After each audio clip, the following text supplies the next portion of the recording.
In Ecuador, the National Electoral Council launched their presidential runoff elections under a state of emergency due to the security crisis the country experiences. In Palestine, Israeli attacks against Gaza continue. More than 300 Palestinians, bringing the death toll to 2,384.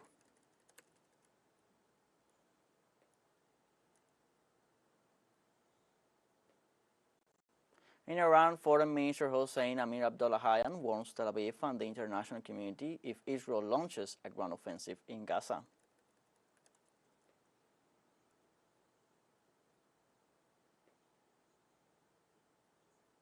Hello, welcome to From the South. I'm Luis Alberto Matos from the TeleSUR studios in Havana, Cuba. We begin with the news.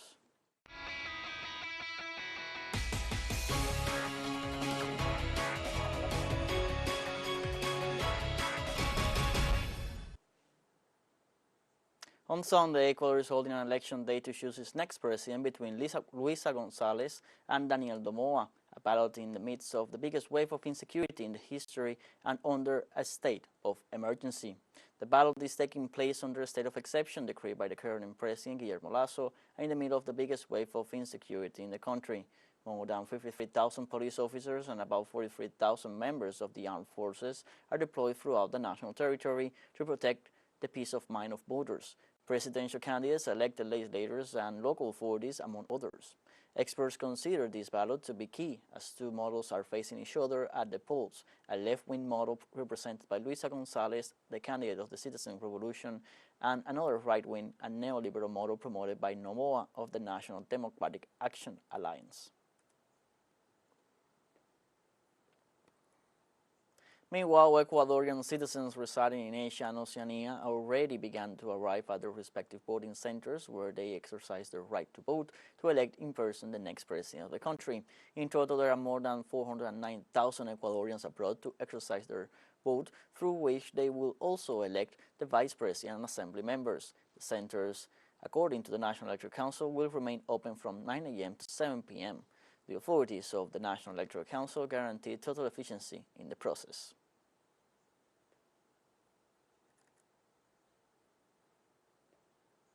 In this context, the Electoral Council launched since Friday the home voting process as part of the early presidential runoff. The Electoral Council established 166 mobile voting stations through 122 established routes. It is expected that some 470,000 people with disabilities will vote on Sunday's election day.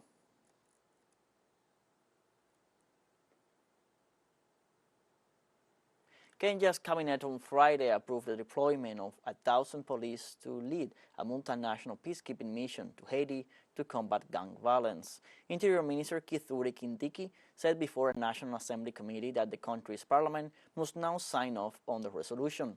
According to the most recent UN statistics from January 1st until August 15th, more than 2,400 people in Haiti were reported killed, more than 950 kidnapped, and another 902 injured. The Kenya-led peacekeeping force was approved by a United Nations Security Council resolution on October 2nd. Opposition groups questioned the executive decision to commit police forces to an international mission without requesting parliamentary approval, as required by the country's constitution.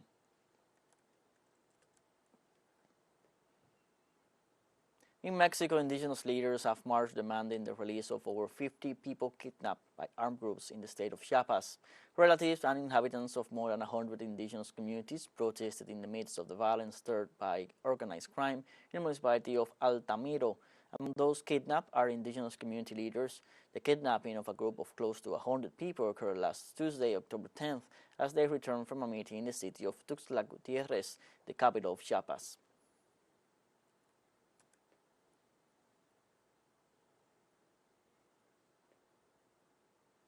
Sky gazers across the Americas turned their faces upward Saturday for a rare celestial event, an annular solar eclipse. A crowd of people wearing protective eyewear gathered in Albuquerque, New Mexico, one of many across the western United States, to watch as the moon passed between the sun and Earth at its furthest point from our planet. Since it is so distant, it does not cover the sun completely, creating a ring of fire, effect that brought cheers from the crowd in Albuquerque NASA warned against looking at the sun through the lens of a camera, telescope, binoculars, or any other optical device while wearing eclipse glasses or using a handheld solar viewer. The concentrated solar rays will burn through the filter and cause serious eye injury. The eclipse was crossing into Mexico and Central America, then into South America through Colombia and northern Brazil before ending at sunset in the Atlantic Ocean.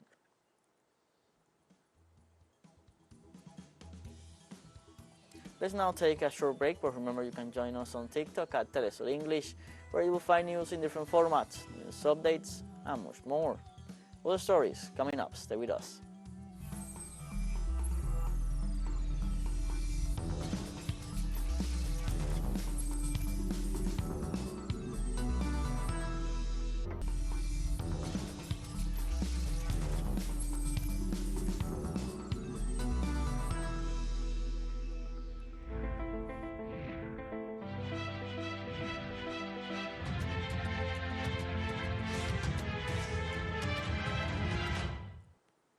Welcome back from the south.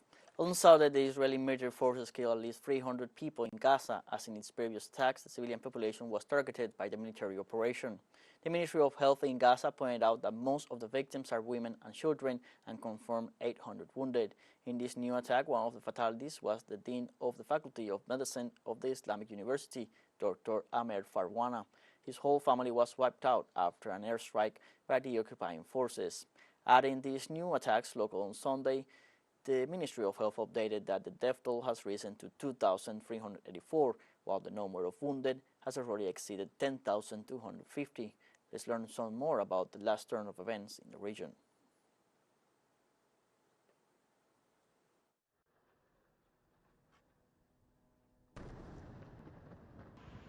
Israel's siege against Palestine continues this Saturday. Civilians in the Gaza Strip are forcibly displaced by the systematic bombing by Tel Aviv forces. Palestinian citizens seek to leave the coastal enclave through the Egyptian Rafah crossing point. According to local media, transit remains restricted. Egyptian authorities announced that foreigners will not be allowed to leave Gaza unless humanitarian aid is allowed in. Likewise, sources assure that only American citizens are allowed to leave Gaza Strip to Egypt. The United Nations Children's Fund called attention to the situation of Palestinian children in Gaza. According to the organization, hundreds of children have been killed and injured in the framework of the conflict, while warning that this number is increasing every hour in the face of constant Israeli attacks. The United States government announced a new mobilization of an aircraft carrier to the Mediterranean in order to intervene in the confrontations between Israel and Palestine. According to the media, the achievements of the last 2 weeks respond to a plan implemented by Washington to increase its military presence in the region.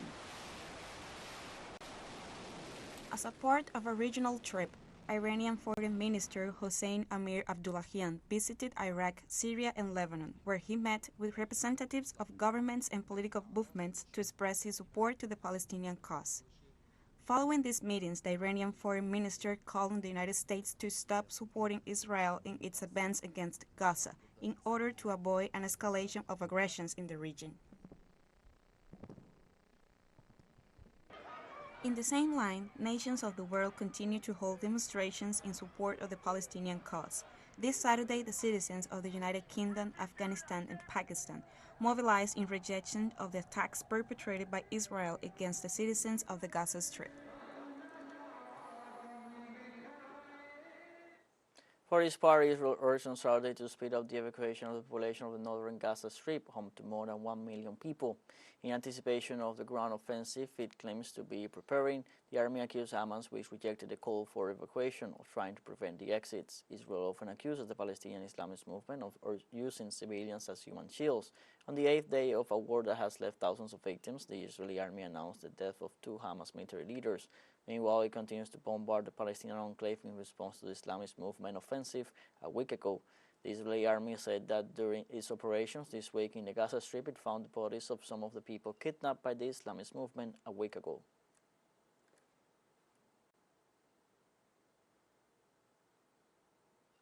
Meanwhile, supporters and relatives of Israeli hostages protest against Benjamin Netanyahu's government in Tel Aviv, calling for Prime Minister to vacate his post and leave. Earlier, families of captives, including young children, gathered to demand that the government provide answers and act to bring about the captives' immediate release. Distraught parents cried out, and one woman said that no parent should be in her situation, not knowing where her children are and what is being done to them. A father whose wife and 3 children are kidnapped says he intends to stay outside the defense ministry in Tel Aviv until they are freed.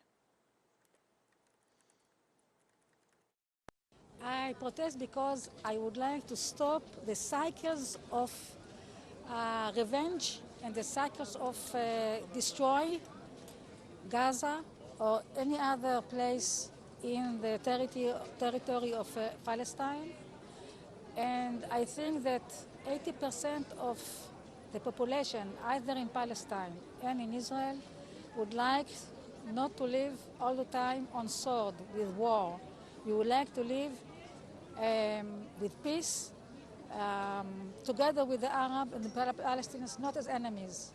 For the last 20 years, he is going with Hamas against the Abu Mazen, and we have also all the accounts for it. He gives him money, and Hamas serves his political survival, and we are against it. We don't have confidence in Bibi, so we call him to resign. Iranian Foreign Minister Hossein Amir-Abdollahian warns Tel Aviv and the international community that if Israel launches a ground offensive in Gaza, it would unleash a great earthquake. The head of Persian diplomacy assured that he is aware of the scenarios set up by Hezbollah in Lebanon, affirming that any step taken by the resistance will cause a huge earthquake in the Zionist entity. For the first time since the war broke out, the foreign minister addressed the Iranian government and its allies, warning them that they must stop the crimes against the Palestinian people before it is too late.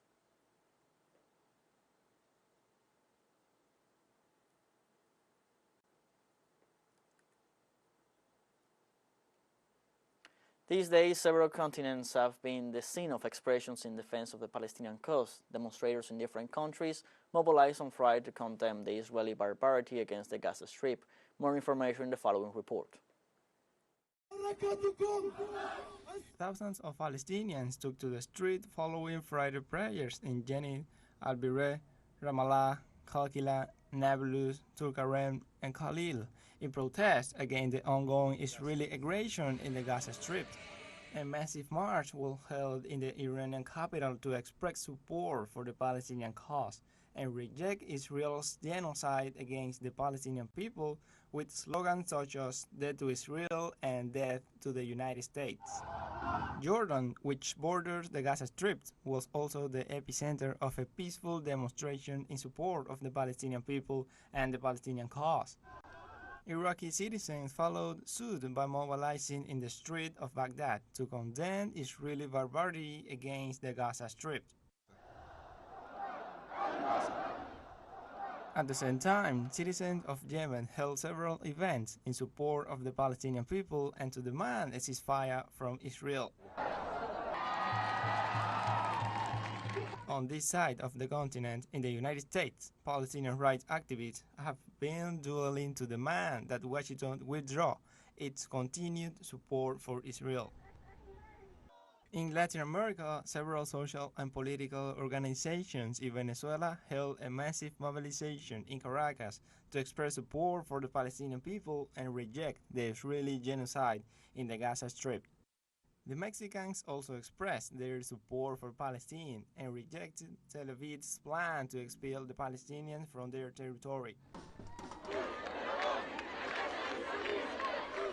And finally, from the European continent, the French citizens gathered in the Republican Square in Paris to support the Palestinian people, to ask the Macron government to ask Israel for a ceasefire against the Gaza Strip. This way, UK residents who took to the streets in London in support of Palestine called on local leaders to be consistent with international law and condemn Israel's war crimes. Political leaders here in the UK, not just our government, but the leaders of the opposition who have been green-lighting, giving permission for Israel to commit acts of war crime. They have indicated that it is okay for Israel to impose a siege on Gaza, They have failed to criticise its bombardment of civilians in Gaza, and our message to them is they need to be consistent in their application of international law. And those people are absolutely innocent. They have nothing to do. Really, just being the Palestinian does not give the right to kill them. These appalling atrocities have been taking place for so many years. It's really time to stop it, and this is why we're all here. We have a second short break coming up, but before we invite you to visit our YouTube channel at TeleSUR English, where you'll be able to rewatch our interviews, top stories, special broadcastings, and more. Hit the subscribe button and activate the notification bell to stay up to date on the world's most recent events. Final short break, don't go away.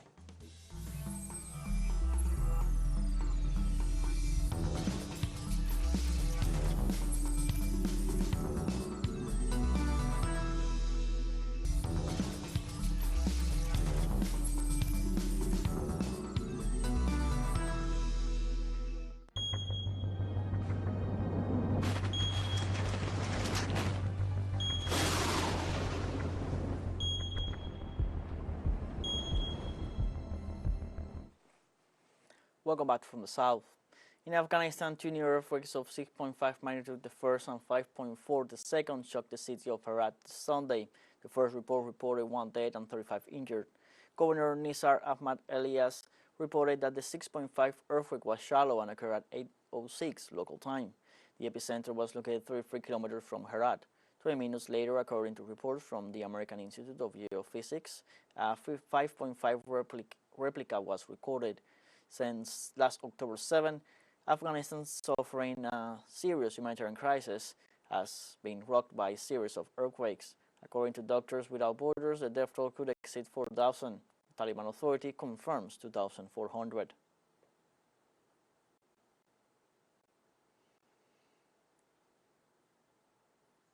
France was on high alert on Saturday after an attacker stabbed a teacher to death in what the president called an act of terror, with troops deployed and major attractions including the Louvre Museum and the Palace of Versailles evacuating visitors. In Paris, the famous Louvre Museum evacuated visitors and closed following a security threat. A spokeswoman for the Louvre stated it had received a written message pointing out that there was a risk to the museum and its visitors. The Palace of Versailles, also a major tourist attraction just outside the capital, was evacuated due to a bomb threat made anonymously online, according to police sources. The deployment of the soldiers from Operation Sentinel will be completed by Monday evening, according to the Élysée Presidential Palace.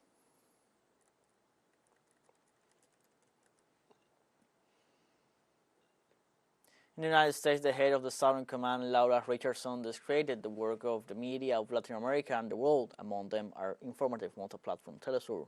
During a conference, Richardson admitted that Washington is in a conflict over the dominance of information, while blaming media like TeleSUR, Sputnik, and Russia Today for allegedly not practicing verification journalism, in addition to spread disinformation and undermining democracies throughout the hemisphere. Richardson is the current commander of the United States Southern Command, one of the Pentagon's 6 geographic commands operating contingency plans in Central America, South America, and the Caribbean, entity that maintains various military bases in the region and has been behind multiple invasions and acts of interference in the continent.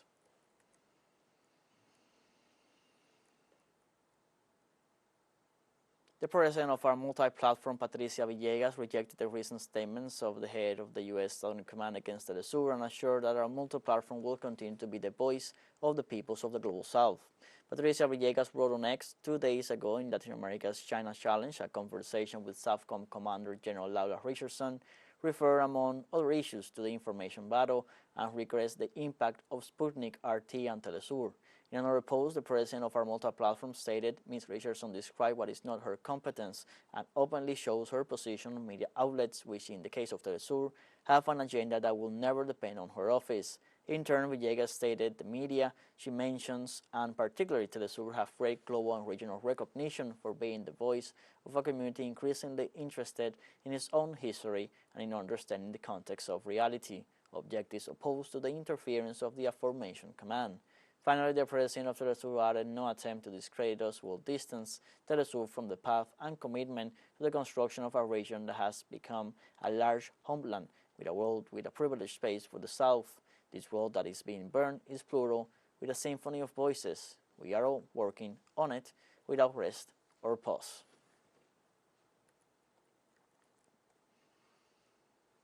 Venezuelan Foreign Minister Ivan Hill denounced the recent threats of the head of the U.S. Southern Command against our TeleSUR information multi-platform.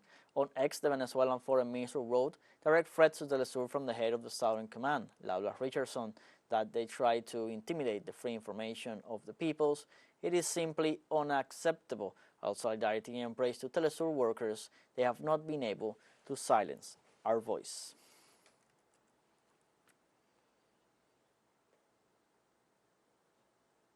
TeleSUR receives threat from the head of the United States Southern Command, Laura Richardson, as a threat that, far from intimidating our multi-platform, reaffirms our commitment to continue seeking and transmitting the messages of those who have been silenced in their attempt to promote the processes of vindication and transformation in favor of true democracy of peoples. To this effect, our users and followers in social media have reacted in accordance with our objectives and against the attacks of the spokeswoman of the powers that be, based in the Pentagon and the White House. So we invite you to continue sharing your comments using the hashtag #IamTeleSUR. For now, we have come to the end of this news brief, and you can find these and many other stories on our website at telesurenglish.net. You can also join us on our social media on Facebook, X, Instagram, Telegram, and TikTok. For TeleSUR English, I'm Luis Alberto Matos. Thank you for watching.